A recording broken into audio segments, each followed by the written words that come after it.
Industry. Every day, hard-working men and women get to the task of keeping our city and country running.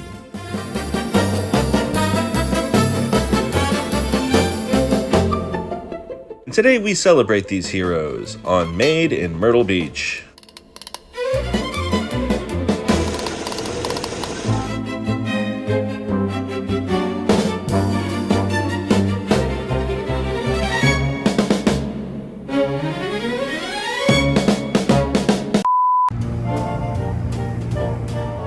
Today I headed down to Native Sons.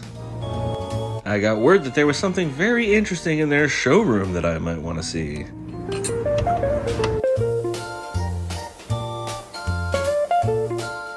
That's right, their vintage Myrtle Beach T-shirt line is available in store. You know, I was going to stop by and buy them out. Alright, we're down here at Native Sons with our boy Phil. You know Phil from Jeep Jam and the Oyster Fest, and pretty much anytime there's an event here in town, you'll see our buddy Phil. Yeah, we got the Oyster Festival coming up soon, and we got the Myrtle Beach Food Truck and Music Festivals coming up in April. So that's kind of our next big thing coming up. You got any runs coming? Oh yeah, we always have runs. We have pretty much almost every month we always have one. So we have 5K races, and then we do the Myrtle Beach Mini Marathon in the fall. So Yeah. And that's promos.com. And with their vintage line, they've brought back all of these designs from, you know, your youth. I mean, Studebakers, Rockburger, Afterdeck, Magic Harbor. I mean, they're all here.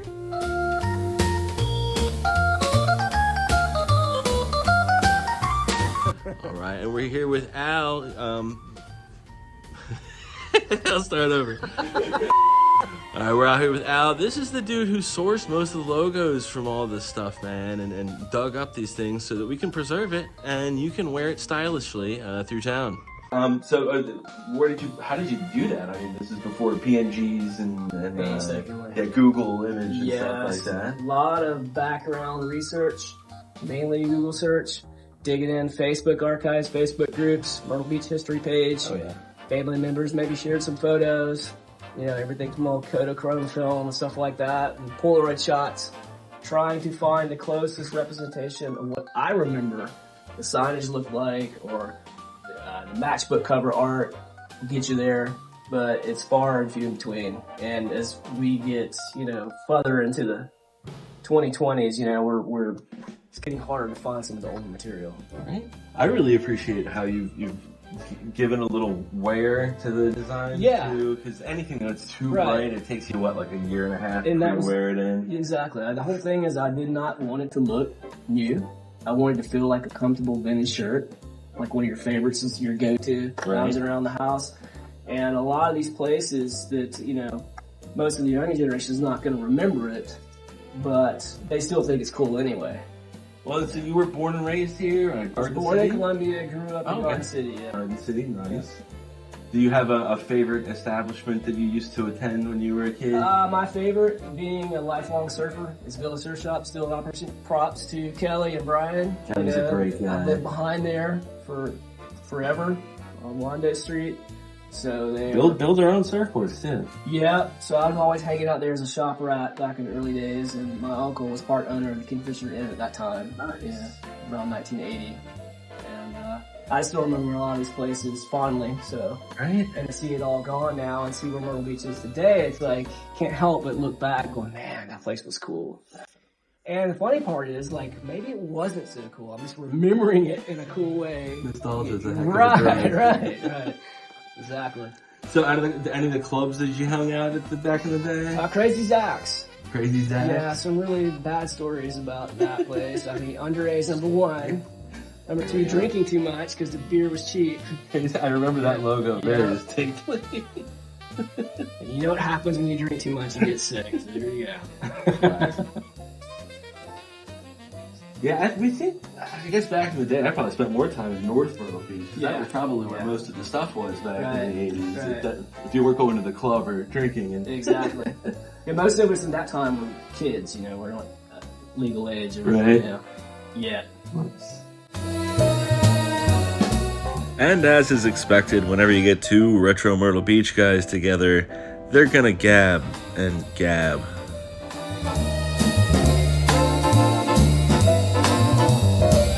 Surfing Sound, Surfers Cove. That was beside the Moccasin Shop, which is gone now. I congratulate Chad Horton and Dwayne Farmer, this week's winners with the Miami Vice themed skit. Myrtle Beach's Energy FM. Did you ever go to Serpent City?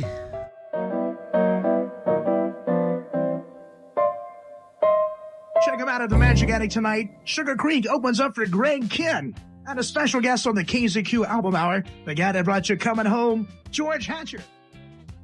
So all that was all up there. And OD was up there where it's a golf cart place now. It used to be next to the original Blockbuster. Time to turn so you won't burn.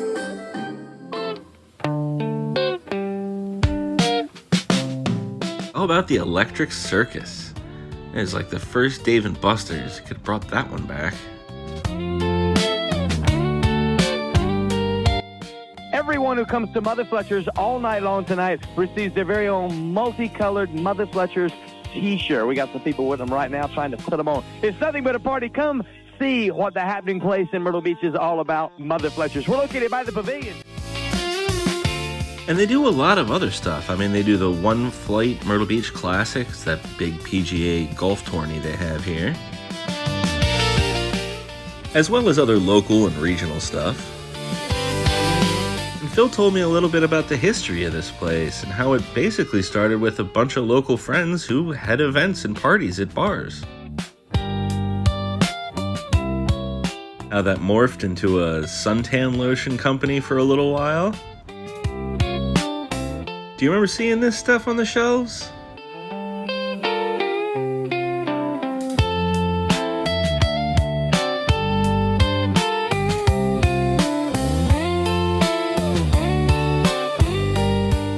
And eventually that morphed into a screen printing and apparel company, which, funny enough,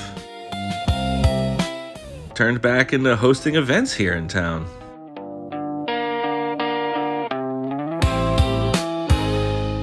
Now us locals have all this fun stuff that we get to do all year round.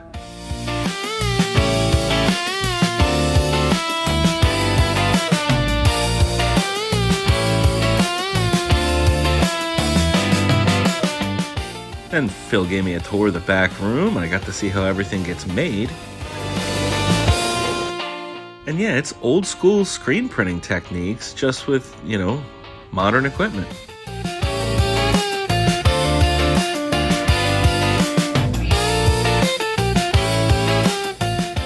Yeah, they keep Myrtle Beach humming back here.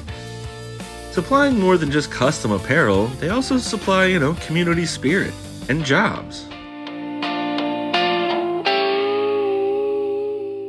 Got a tour of their offices and got to see where they plan all this stuff out, all their fun swag from events past.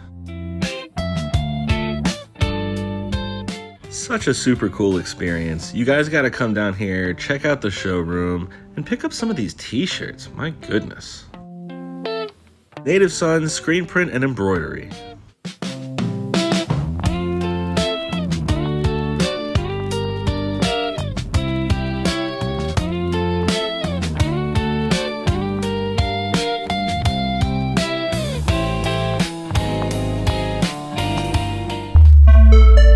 This has been a Spinstead and Ederpt production since 1998.